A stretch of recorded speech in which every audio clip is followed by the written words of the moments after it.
এই বাংলাদেশে শাসনতান্ত্রিক একটা সংকট ছিল, একই সাথে যারা শাসন করতেন তাদেরকে নিয়েও বাংলাদেশে সংকট ছিল। ব্যক্তি এবং ব্যবস্থা দুই ধরনের সংকট বাংলাদেশে বিরাজমান ছিল। বাংলাদেশে আওয়ামী লীগ একটা ফেসিবাদী সংগঠন, জুলুমবাজ সংগঠন, এটা যেমন সত্য,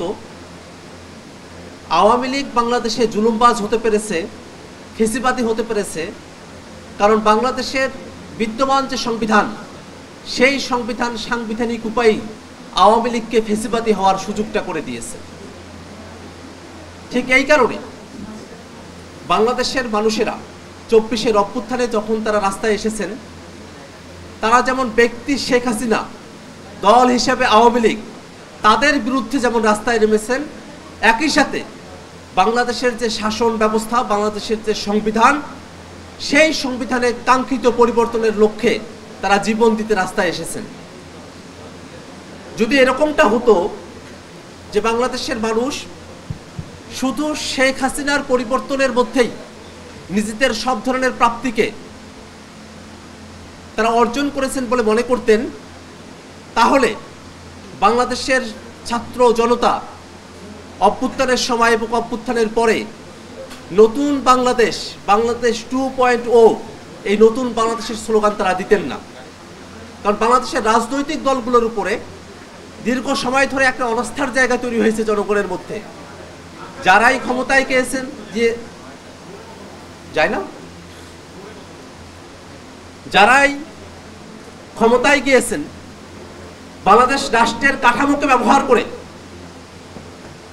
তারা বাংলাদেশে নানা ধরনের দুর্নীতি, অপশাসন এবং বাংলাদেশের গণতান্ত্রিক ব্যবস্থাকে তারা হুমকির মুখে ফেলেছেন।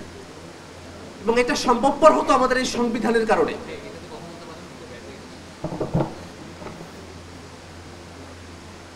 আপনারা খেয়াল করে দেখবেন, 72-এ যখন এই সংবিধানটা করা হয়, ঠিক সেই সময়টাতে এই সংবিধানের প্যাটার্নটা এমনভাবে সাজানো হয়েছিল যাতে করে শেখ মুজিবুর রহমান তিনি স্বাচ্ছন্দ্যে তার ক্ষমতা প্রয়োগ করতে পারেন।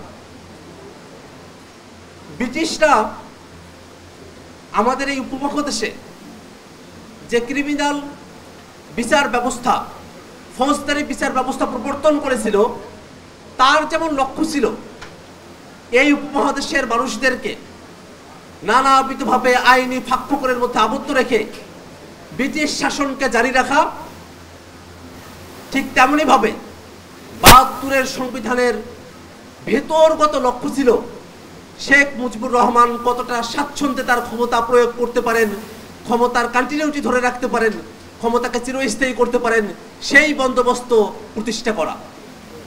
ঠিক সেই সংকট বাংলাদেশের এখনো পর্যন্ত কাটে নাই। এই কারণে আপনারা খেয়াল করে দেখবেন, ঐক্যমত্য কমিশনে আমরা যতগুলো বিষয় নিয়ে আলোচনা করেছি, জুলাই সনদের কপিতে দেখবেন 84টা পয়েন্ট, তার 43টি পয়েন্টই সরাসরি সংবিধানের সাথে সম্পর্কিত।